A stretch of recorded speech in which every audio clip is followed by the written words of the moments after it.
तो इरशाद हुआ कि इन्नल्लाह मुब्तलैकुम बिनहरिन फमन शरब मिनहु फलैसा मिन्नी। अल्लाह तुम्हारा इम्तिहान है कि नहर से लेगा, फमन शरब मिनहु, और जो उससे पी लेगा फलैसा मिन्नी, तो वो मुझसे नहीं है, मुझसे नहीं है। यानी लश्कर प्यासा था हजरत दाऊद का, अल्लाह ने देखा प्यासे हैं तो हम इनका इम्तिहान लेते हैं। और इम्तिहान का तरीका यह है कि एक नहर जारी हुई और नबी ने कह दिया खबरदार जो कोई नहर से पानी पिए, तवज्जो है, खबरदार जो नहर से पानी पिया, और जो पी लेगा वाला समझ नहीं, वो मुझसे नहीं है। कभी कभी मिल्नियत का इम्तिहान नहरों से भी होता है, मिल्नियत का इम्तिहान नहरों से भी होता है। नबी ने मना किया कि मत पीना, अगर पी लोगे तो मुझसे नहीं हो। अब्बास को हुसैन ने ये नहीं कहा ना पानी न पीना, अब्बास को इजाजत थी फिर भी न पानी पी के बतला दिया कि मैं हुसैन से हूँ, फिर भी पानी पी के बता दिया कि मैं हुसैन से हूँ। तो मिल्नियत तो अब्बास तक भी आई भाई, बहुत तवज्जो रहे, मिल्नियत तो अब्बास तक भी आई। इसलिए चादर उड़ा के कहा था इनका खून मेरा खून है, इनका गोश्त मेरा गोश्त है, इनकी हड्डियाँ मेरी हड्डियाँ हैं, इनकी रूह मेरी रूह है। तो जहाँ ये सब एक हो जाए वहीं पर मिल्नियत की मंजिल आती है। और इतनी एक हो जाए, इतनी एक हो जाए कि पैगंबर कुल्ली करें, दरख्त औसजा पैदा हो, दरख्त औसजा, और औसजा का दरख्त कांटों वाला है। तो पैगंबर का लुआब तो शामिल हुआ था, पैगंबर का लुआब शामिल हुआ था, मगर जिनके घर में दरख्त निकला उसने बताया इधर रसूल गए फलाना बन हो गया, इधर अली गए पत्ते झड़ गए, इधर हसन गए शाखें झुक गईं। और जब हुसैन शहीद हुए तो दरख्त से खून उबलता हुआ, इसे मिल्नियत कहा जाता है, इसे मिल्नियत कहा जाता है कि जहाँ जहाँ लुआबे रसूल की तासीर गई, इनकी रगों में भी लुआबे मोहम्मद था और वहाँ दरख्त की जड़ों में भी लुआबे मोहम्मद था। इसलिए जो गुजर रही थी वही सब जगह वाक़यात देखे और हुसैन की याद में खून उबलता हुआ नजर आया। हाँ, ये शब जहलुम है, ये 72 के जहलुम की शब है, ये अकबर के जहलुम की शब है, ये मोहम्मद के जहलुम की शब है। जहलुम के बाद बस चंद दिन के अय्याम अदा, उसके बाद ये फर्श अदा कहाँ और ये मजलिस है कहाँ। इसलिए कि जो मेहमान मुहर्रम का चांद निकलते वक्त आया था,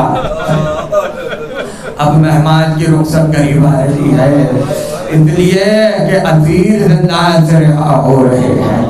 जब 4 वर्ष की बच्ची जिंदान में शहीद हुई तो यजीद के खिलाफ बगावत हो गई और यजीद ने देखा कि अब अगर मजीद अहले हरम जिंदान में रहे तो हुकूमत का दफ्ता उलट सकता है, इसलिए रिहाई का ऐलान किया गया। हाय सकीना, अरे खुद तो शाम के जिंदान में सो गई मगर असीरों की रिहाई का सामान कर दिया। हजारों यजीद ने सैयद सज्जाद को बुलाया और उसके बाद तारीख ने देखा कि यजीद ने कहा आपकी मर्जी है, चाहे तो यहाँ से रुखसत हो जाए और चाहे तो यहाँ कयाम करें, और अगर कोई ख्वाहिश है तो उसको बयान करें। तो इतना कहा था कि ख्वाहिश तो कुछ नहीं रही, मगर हाँ ख्वाहिश ये है कि जो कटा हुआ मेरे बाप का सर है, मेरे बाप का सर मुझे वापस कर दे। और दूसरी ख्वाहिश ये है कि शाम गरीबा में जो सामान लूटा गया था वो सामान हमें वापस कर दे। और तीसरी ख्वाहिश ये है कि हम जी भर कर अपने शहीदों को रो नहीं सके। अल्लाह हमें एक ऐसा हुजरा दे दे कि जहाँ पर हम बैठकर अपने शहीदों का मातम कर सके। हाँ हजारों अजीज जिंदान से निकले और उस तंगो तारीख हुजरे में आए कि जहाँ बैठकर मातम करना था, कि जहाँ बैठकर रोना था। ज़ैनब ने तरीका ये रखा कि जैसे जैसे मसाइब बढ़े जाएंगे वैसे वैसे सर आता चला जाएगा और मातम होता चला जाएगा, और जिस सर की वारिस जो बीवी होगी वो सर को अपने हाथों में ले लेगी।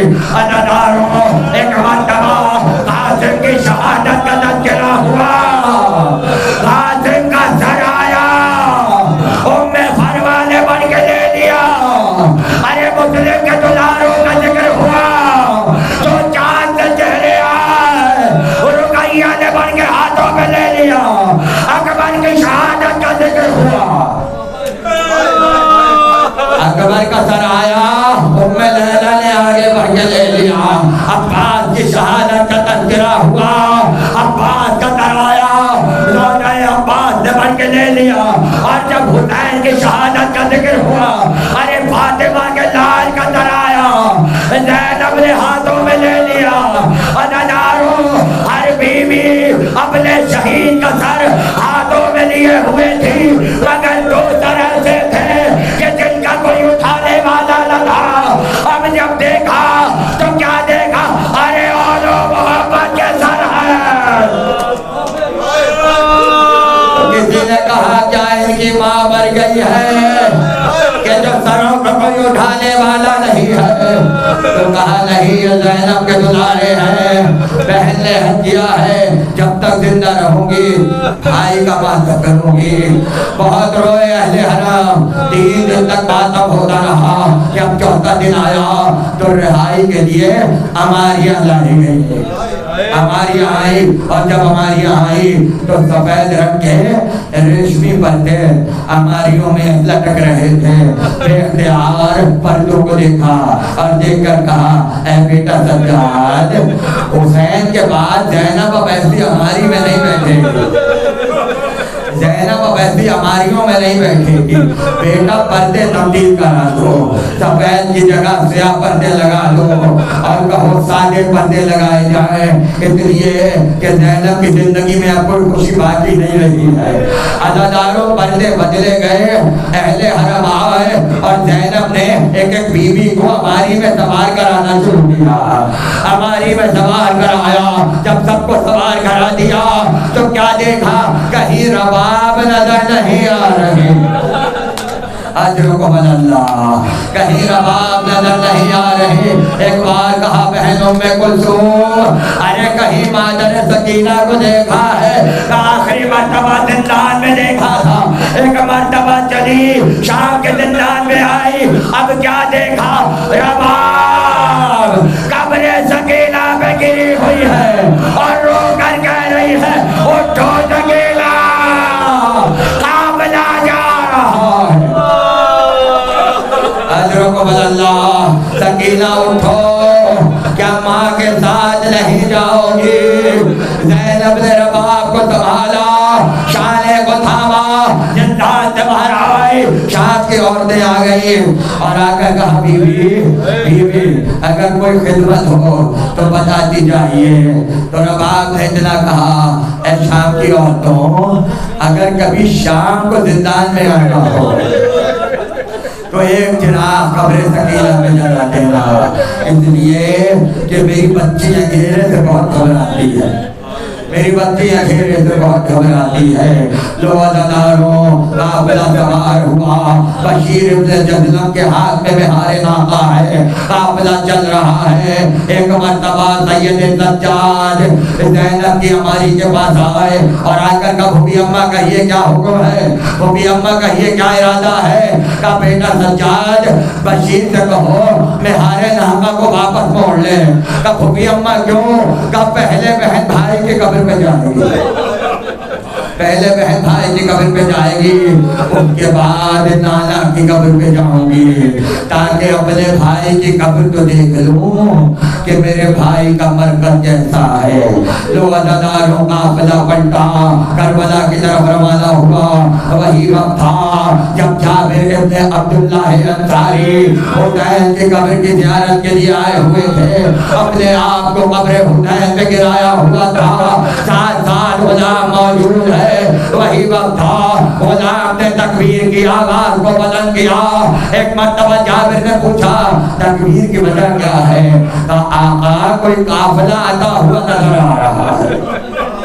खुदा आपको किसी को नजर है, इस वक्त कयामत बर्पा है हुसैन के रोज़े पर।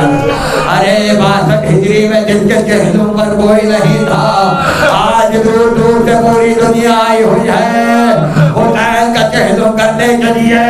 ये ज़ैनब की तमन्ना है, ये ज़ैनब की तमन्ना है। एक मर्तबा का कोई काफिला आता हुआ नजर आ रहा है। जहाँ पे देख नहीं सकते थे, नाबीना थे, मगर उसके बावजूद कहा ऐ अतिया मेरे हाथ में तलवार दे दे, अगर कोई दुश्मन आएगा तो मैं हुसैन का मुकाबला करूंगा।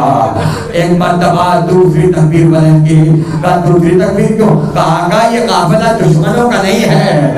कैसे पता चला? नाकों में हमारियां लगी हुई है, इसका मतलब है कुछ औरतें काफिले में आ रही है। काफिला आगे बढ़ा, गुलाम ने तीसरी तकबीर कही। क्या हुआ? औरतें अपने आप को लाके से गिरा रही है। इधर ये जुमला सुना, उधर कब्र हुसैन से आवाज आई, ऐ जाबिर हट जाओ, मेरी बहन आ रही है। जाबिर कब्र से हट जाओ, ज़ैनब आ रही है। एक मर्तबा दौड़ती हुई आई, अपने आप को कब्र में गिराया और कहा भैया बहन आई है, भैया बहन चहलों करने आई है। बड़ी मुसीबतें सही है, बड़े सदमे सहे हैं, भाई बहन ने बड़े मसाइल झेले हैं, मगर भैया बहन शर्मिंदा है। अरे सकीना को मेरे हवाले किया था, मैं सकीना को शाम के जिंदान में छोड़ के आ रही हूँ। बहुत मातम हुआ कब्र हुसैन पर, कब्र अब्बास पर बहुत मातम हुआ। 3 दिन तक अहले बैत करबला में सुगवार रहे और मातम करते रहे। जब काफिला चलने लगा, बस एक जुमला, जब काफिला चलने लगा तो बहन ने आबिद की मां से क्या कहा? अजीब जुमला कहा, और यही कयामत तक जाहिरों की तमन्ना रहेगी। मिर्जा कबीर ने कहा कि कब्र की तरफ देखा और देखकर मुखातिब हुई, चेहलुम तो कर चुकी, चेहलुम तो कर चुकी, मैं दिल अफगार या हुसैन। अब रोजा किस तरह से हो तैयार या हुसैन? बेटा भी और बहन भी है नादार या हुसैन। उसके बाद जानते क्या कहा? आखिर कभी तो आएंगे ज़फ़ार या हुसैन। क्या बदनसीब है ये नवासी रसूल की, तुमने मुजावरी ना हमारी कबूल की। ये कह के लाके पर बैठी काफिला रवाना हो गया। ज़ैनब का चेहरा हुसैन की कब्र तक रहा, जब तक कब्र नजर आते रहे। अरे बहन भाई की कब्र देखती रही।